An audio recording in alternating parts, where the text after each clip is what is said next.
Bonjour à tous, moi c'est Miché. Bonjour, moi c'est Gad. Alors on se retrouve aujourd'hui encore pour notre entretien sur un thème très intéressant.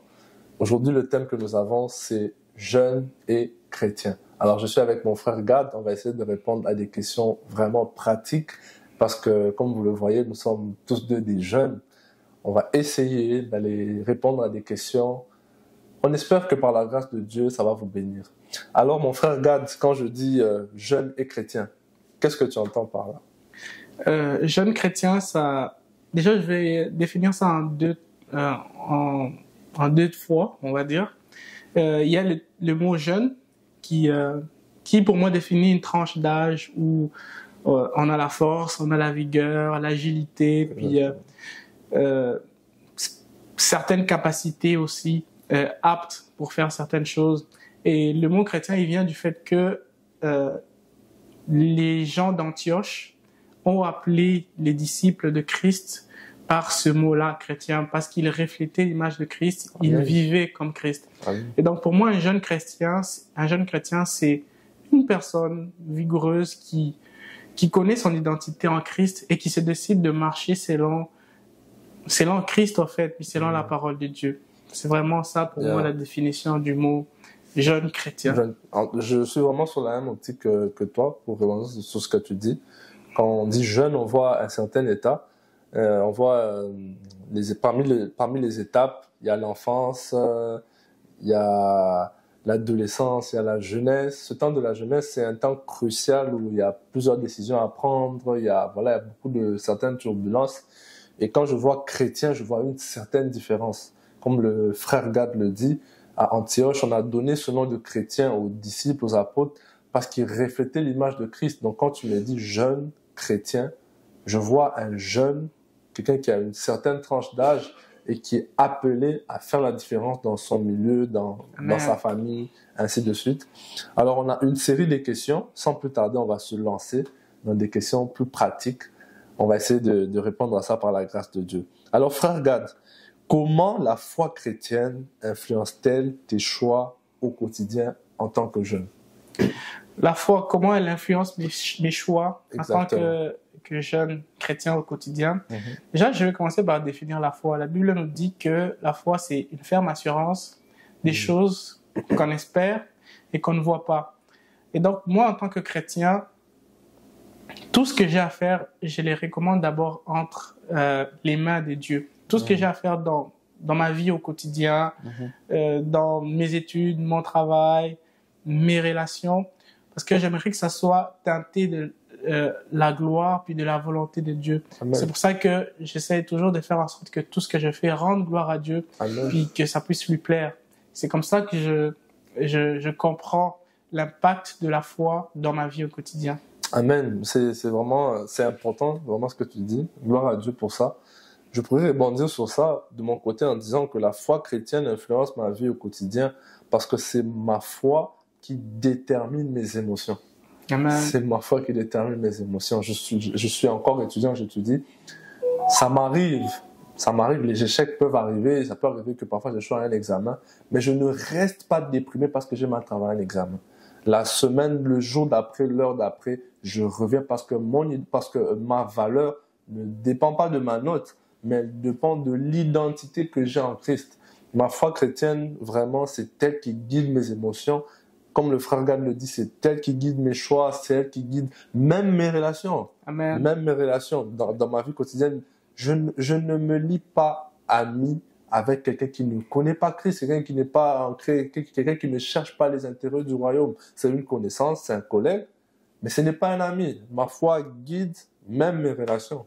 Donc, c'est vraiment des exemples pratiques de comment la foi intervient dans notre vie quotidienne. As-tu quelque chose à ajouter par rapport à ça? Je pense que tu as tout dit. Vraiment. On va passer à la prochaine question. Quel rôle joue la prière dans ta vie en tant que jeune chrétien? C'est une bonne question parce que la prière, c'est quelque chose de très important pour un chrétien déjà de base. Puis pour un jeune chrétien, c'est d'autant plus important. La Bible nous recommande de prier sans cesse. Amen. Et donc, pour tout ce que je fais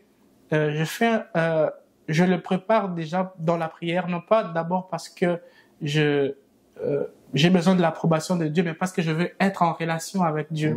Amen. Donc, la prière, c'est ce temps-là de communion, de communication avec Dieu, où finalement on lui parle, puis lui aussi il nous parle, parce Amen. que souvent on a tendance à croire que la prière c'est juste de demander à Dieu, voilà, j'ai besoin de ça, de telle affaire, de réussir dans mes projets.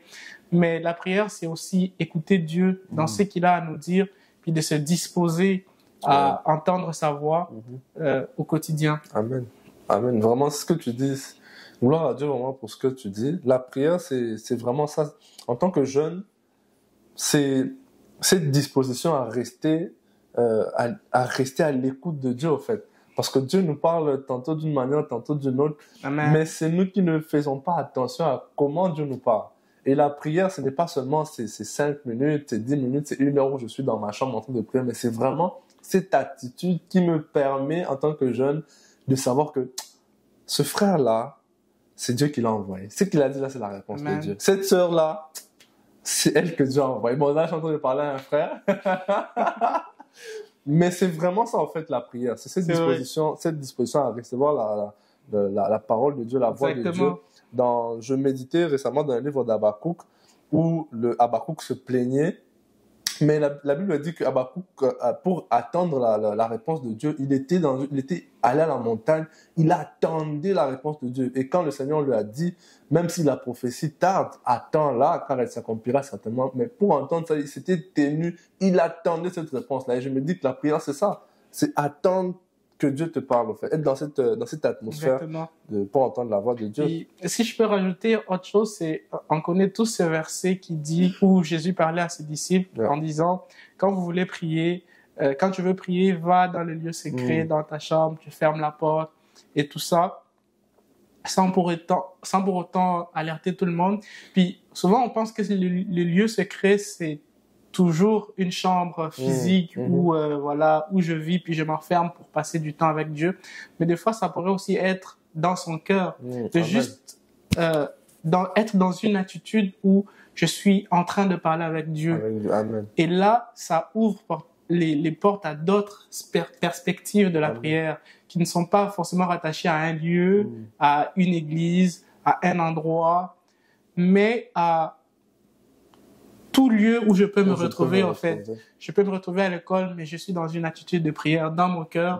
Je peux me retrouver au travail, mais dans une attitude de prière dans mon cœur, où je communique avec Dieu, où je lui dis des choses, puis lui aussi me parle, puis il m'indique aussi autre chose. Exactement. Waouh, je crois que vous êtes bénis vraiment par ces exemples pratiques. La parole de Dieu dit, mes brebis entendent ma voix et elles me suivent. Je crois que c'est vraiment rester dans cette disposition en tant que jeune où on entend la voix de Dieu et Dieu nous parle. Les amis, on est jeunes, on rencontre beaucoup de personnes et on ne sait pas toujours qu'est-ce que les autres nous veulent, qu'est-ce que tel nous veut, on ne sait pas. Et je crois que la prière joue ce rôle-là, de venir te dire, alerte, lui là, Amen. Il n'est pas là pour des bonnes intentions. J'espère que vous êtes en train d'être bénis, les amis. Alors on enchaîne nos questions. La prochaine question, comment envisages-tu la conciliation entre les relations chrétiennes, comment envisages-tu la conciliation entre les valeurs chrétiennes et les défis auxquels les jeunes sont confrontés aujourd'hui? Il y a tellement de défis, dans le monde d'aujourd'hui. Comment tu concilies ça avec les valeurs chrétiennes, mon frère? Comment je concilie les défis d'un jeune chrétien au quotidien avec mes valeurs chrétiennes? C'est en connaissant mon identité en Christ. Amen. La Bible dit que nous sommes désormais des enfants de Dieu. Ça veut dire, je sais qu'est-ce que je vaux. Puis je vaux en fait l'œuvre de la croix, le sang de Jésus-Christ qui a coulé à la croix. Et donc, quand je connais ma valeur, malgré les défis qui peuvent se présenter à moi, les difficultés en tant que jeune chrétien, face aux tentations, face à des mauvaises influences sur les réseaux sociaux ou des collègues, j'ai une identité qui m'empêche de vivre n'importe comment, puis qui me permet de rester attaché aux valeurs chrétiennes et de continuer à les assumer. Déjà Amen. parce qu'il y a beaucoup de jeunes chrétiens qui n'assument pas leurs valeurs chrétiennes. Mais le fait de connaître le prix que ça a coûté à Jésus-Christ de nous sauver du péché, ça me permet d'assumer cette identité-là en tant qu'enfant de Dieu, puis de conserver mes valeurs. Amen. Je suis conscient que la jeunesse, c'est une période où on subit beaucoup la pression des pères. Ah oui. Je vois un exemple pratique. Tel a une copine, je veux aussi avoir une copine. Tu sais pas à quoi ça va te servir. Oh, tel a payé une voiture. Je veux aussi me payer une voiture, alors que tu as des réalités financières qui sont différentes. Donc, comme le frère Gad le dit, c'est vraiment connaître son identité. Parce qu'il y a une phrase que j'aime bien dire, il faut être pour faire, il faut faire pour avoir. Mais tout commence par le être. Et le être, c'est son identité. Connaître ton identité. Parce que pour assumer tes valeurs, il faut savoir que ces valeurs-là, frère, est-ce que vous réalisez que les valeurs chrétiennes, c'est les valeurs du royaume? C'est des valeurs du royaume. Et quand tu connais ton identité, quand tu sais ce que ça implique, je crois que ça devient un peu, je ne dirais pas, je sais pas si je vais dire facile, mais ça devient abordable. On va dans le monde avec des valeurs chrétiennes et on les assume parce qu'on connaît notre identité. Mais quand quelqu'un ne connaît pas son identité, je donne ce témoignage pour moi parce que je sais que ça va aider quelqu'un. Je suis né dans une famille chrétienne, mais j'étais frustré d'être chrétien à un moment donné de ma vie parce que je croyais que je n'avais pas certains privilèges que mes amis païens avaient. Je croyais qu'ils s'amusaient plus que moi parce que je ne connaissais pas mon identité. Ce qui a changé aujourd'hui, c'est que je connais mon identité, je sais ce que ça implique. Je les regarde avec compassion parce que il y en a qui sont dans certaines choses, ils sont bloqués. Mais moi, par la grâce de Dieu, j'ai pu sortir de là. Donc, c'est vraiment connaître son identité. Puis, je pense que ça devient plus abordable quand tu connais ton identité. Et voilà. Je sais pas si tu as ajouté par rapport à ça. Exactement. Je pense que tu as tout dit. C'est vraiment ça. Vraiment, on croit que vous êtes en train d'être bénis. Alors, on va passer à la prochaine question. Quelle importance accordes-tu à la participation dans une communauté chrétienne en tant que jeune? Participer dans une communauté chrétienne, c'est quelque chose qui est très important. Parce qu'il y a beaucoup de jeunes, malheureusement, qui pensent qu'ils peuvent être chrétiens et vivre en dehors de la communauté. Peut-être parce qu'ils sont timides ou parce qu'ils sont introvertis. Puis, malheureusement, ça ne marche pas comme ça. Quand on lit le livre d'Actes des Apôtres, la Bible nous renseigne que l'Église, dans sa naissance, elle croissait dans l'enseignement des apôtres, la communion fraternelle, la fraction du pain et les enseignements des apôtres. Et donc, c'est très important d'avoir une communauté avec des gens avec qui on partage les mêmes valeurs, où on peut partager la même foi, puis on s'édifie mutuellement. Amen. Puis c'est aussi un cadre dans lequel les faibles peuvent croître, grandir, puis qui peuvent se relever de leur chute, et où on peut croître, puis améliorer notre marche chrétienne en tant que jeune. Amen. C'est vraiment, pour rebondir sur ce que tu dis, la parole de Dieu dit « deux valent mieux qu'un ». La parole de Dieu, vraiment, si vous lisez toute la Bible encourage la communauté. La Bible encourage l'Église, cette communauté-là. La Bible l'encourage parce que quand vous êtes seul, vous êtes vulnérable, au fait. Et on ne va pas se mentir, il y a certaines consécrations qui sont faites parce qu'il y a la communauté. Il y a des choses que je ne fais pas parce que je sais que mon frère Gad est là. Je sais que bon?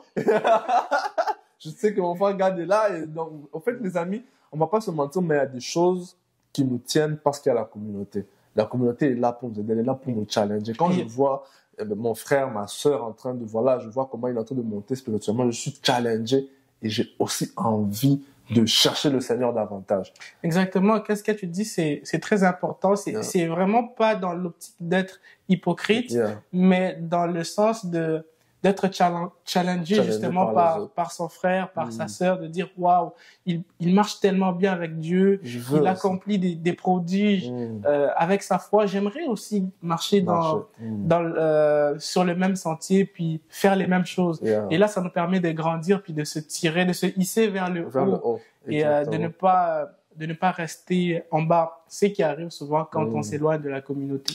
Exactement. Amen. Comme tu dis.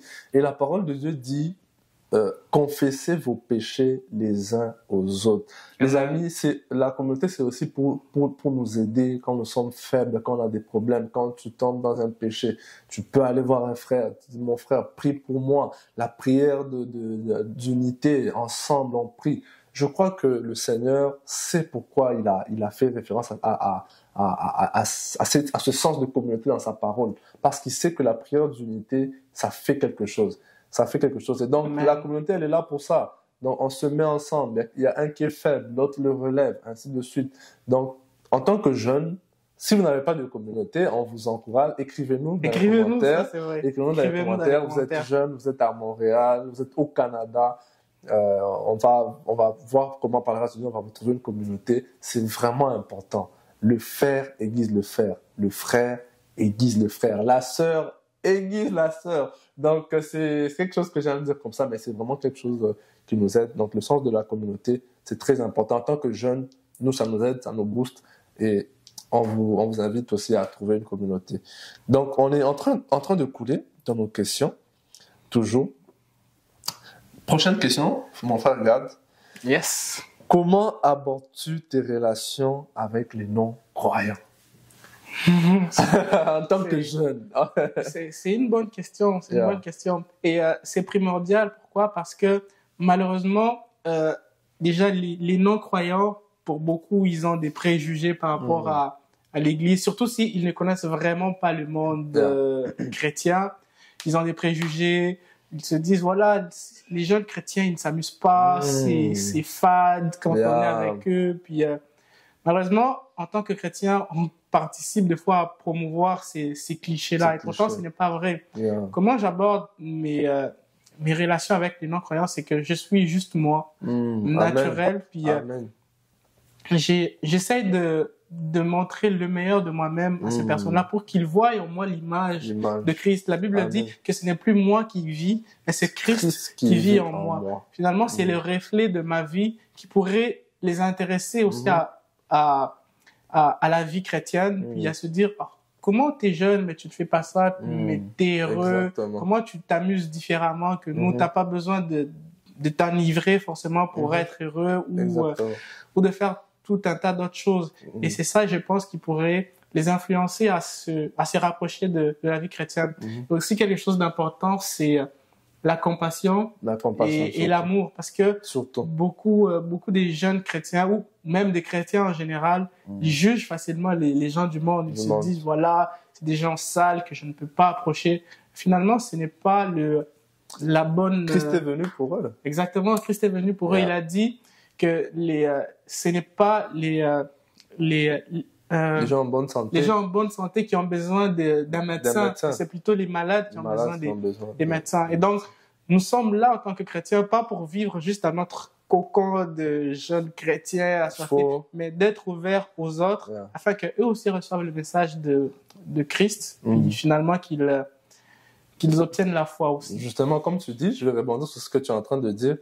L'une des façons pour moi de comment j'interagis avec les non-croyants, c'est en étant un jeune équilibré, comme tu le disais. Yes. Je suis jeune, je suis chrétien, je fais du sport, j'ai aussi une passion, voilà. Donc, quand je vais jouer au football, je joue très bien au football, je l'ai fait très bien. Après, on va parler, après je te dis que je suis chrétien. Donc, être équilibré, parce que comme le frère Gad le dit, les non-croyants vont souvent coller une étiquette aux chrétiens, ils vont coller une étiquette aux chrétiens, vont leur catégoriser, ils auront leurs préjugés. Mais c'est à nous de briser ces préjugés-là. Être un jeune chrétien équilibré, je peux aller à une fête normalement, une fête, dans un cadre aussi, il y a certains cadres à respecter avant d'aller dans une certaine fête. Mais soyez un jeune équilibré, soyez équilibré, faites du sport. Et je pense que vous pourrez mieux aborder les non-croyants comme ça aussi. Et comme le frère Gall le dit, surtout la compassion et l'amour. La compassion et l'amour. La compassion, c'est vraiment des choses... une fois, moi, j'étais en train de penser à ça, je me disais... Moi, je bénis Dieu parce que je suis né dans une famille chrétienne, mais il y a des gens, ils connaissent pas ça. Ils connaissent pas ça et il faut qu'on l'accepte. Il faut qu'on l'accepte, mais il faut qu'on soit avec eux. Il faut qu'on prie pour eux. Mais vraiment, c'est avoir cet œil-là d'amour et de compassion. Amen. Vraiment, c'est un peu ça. Alors, notre dernière question. Frère Gad, quels défis spécifiques rencontres-tu en tant que jeune chrétien et comment les surmontes-tu? En tant que jeune chrétien, il y a beaucoup de défis auxquels on est confronté. Un premier défi que je pourrais te citer, c'est la perspective d'avenir. Parce que quand on est jeune, on se pose plusieurs questions par rapport à l'avenir, aux études qu'on doit faire, par rapport au travail qu'on doit commencer, par rapport à la ville où on doit habiter. Donc, c'est un gros défi quand on est jeune parce que l'avenir, il semble incertain. Mais comment j'aborde ça, c'est en me confiant entre les mains de Dieu, en me recommandant entre les mains de Dieu pour dire à Dieu que je suis incapable par moi-même, mais j'ai besoin de sa direction. Amen. La Bible nous dit que sa parole est une lampe à nos pieds et une lumière sur notre sentier. Amen. Donc ça veut dire que quand on a une parole de Dieu, on a une vision de Dieu, même quand c'est incertain, même quand on ne sait pas forcément où aller, on continue quand même à marcher selon ses voies, puis ça nous aide à affronter ces défis-là. Ces doutes. Exactement. Yeah. Un autre défi, c'est par exemple par rapport aux relations amoureuses, par exemple, parce que quand on est jeune, forcément, on a des ambitions de se marier, de fonder une famille. Puis là encore, des fois, il y a des incertitudes. Parce qu'on s'est dit, est-ce que c'est la bonne personne? Est-ce que c'est elle? Est-ce que c'est elle? Est-ce que c'est lui? Justement, c'est pas... Ça ne manque pas. C'est pas évident. Exactement. Mais même dans ça, je fais intervenir aussi la volonté de Dieu pour qu'il m'aide. Parce que il me connaît mieux que moi-même, en fait. Amen. Et donc, c'est vraiment comme ça que j'aborde les différents défis auxquels je suis confronté en tant que jeune chrétien. Un autre défi, par exemple? Pour rebondir vraiment sur ce que tu disais, la parole de Dieu dit « Je connais les projets que j'ai formés sur toi. » Projets de bonheur et non de malheur. C'est vraiment comme ça que moi, j'affronte, en fait, ce défi du doute, en fait. Même ce défi du doute de la perspective d'emploi, la perspective de carrière. Je dis, Seigneur, je viens vers toi parce que toi, tu connais. Tu me connais mieux que moi-même. Tu connais, tu sais toi qui m'as appelé, tu sais où je dois aller, tu sais où tu vas me placer. Donc, le Seigneur, je vais dire à quelqu'un ceci. Ça va rejoindre même pour le mariage. Le Seigneur connaît ton jardin d'Éden. Amen. Il sait là où tu dois travailler et il sait où tu dois trouver la femme de ta vie ou même le mari de ta vie.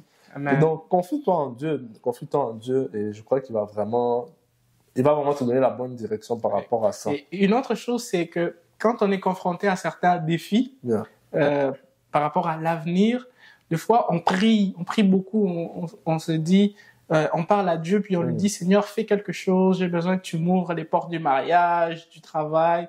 Mais deux fois, le temps d'attente avant l'accomplissement d'une chose, c'est un temps de préparation. Amen. C'est un temps dans lequel Dieu veut nous préparer à avoir une certaine attitude de foi ou une certaine posture qui permettra à ce que nous puissions recevoir l'accomplissement qu'il a pour nous. Et j'ai un exemple pour soutenir mon argument, c'est quand on a par exemple un petit enfant qui veut conduire, une voiture, puis qui demande à son père, voilà papa, je veux conduire.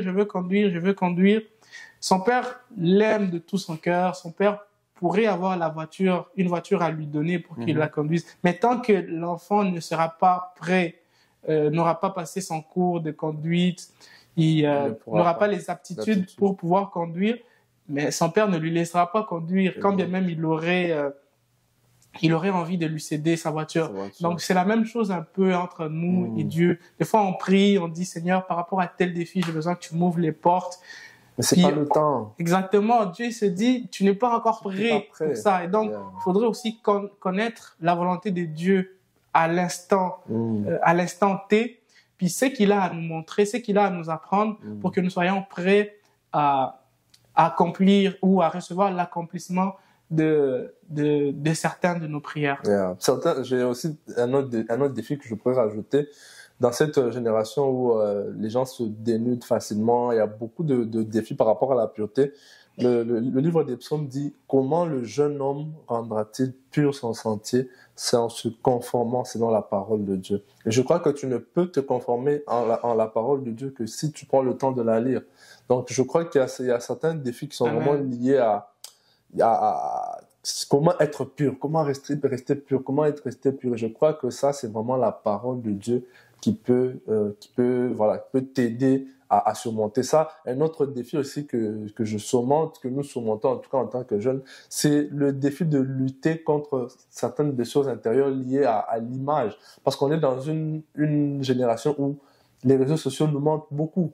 Il y a des gens qui sont juste frustrés parce qu'il a vu une photo de quelqu'un, un jeune avec qui il avait étudié, aujourd'hui il a une voiture. C'est vrai. Et là, il est comme, non, mais comment? C'est vraiment ce défi de garder son cœur. C'est vrai. Face à cette génération, l'image. Non, t'as raison. Parce que on vit dans une génération où on est confronté à la comparaison. La comparaison. Et moi, j'aimerais dire à quelqu'un, un garçon ou une fille, arrête de te comparer aux autres. Amen. La Bible nous dit que Dieu a des plans merveilleux pour nous, des plans de bonheur, des plans de paix. De paix. Exactement. Et donc, arrête de te comparer aux autres. Tu vois peut-être ta copine ou un de tes amis qui est en couple, puis là, tu te dis, oh Seigneur, pourquoi pas moi? Pourquoi pas moi? Mais ton temps, il arrive. Tu vois peut-être un de tes amis qui a obtenu son diplôme, puis là, toi, tu es encore en difficulté. Mais garde la foi. Exactement. Ou encore, tu vois, comme le frère Michel a dit, un frère qui a acheté une voiture, puis toi, tu galères encore un peu. Arrête de te comparer. Réjouis-toi pour ton frère, mais garde la foi que Dieu est capable de faire des grandes choses avec toi. Amen. Amen. C'est vraiment ça. Arrêtez de se comparer. Je sais qu'aujourd'hui, c'est compliqué. Parfois, tu es juste chez toi, mais tu vois une photo sur Internet. Tu es comme, non, la photo, elle est venue me chercher.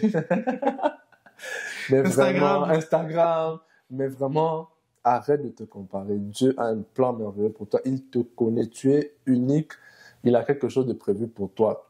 Tel que tu es là, il y aura personne qui sera comme toi après toi. Et avant toi, il n'y avait personne qui était comme toi. Tu es unique et Dieu a un plan merveilleux pour toi. Donc, arrête de te comparer aux autres.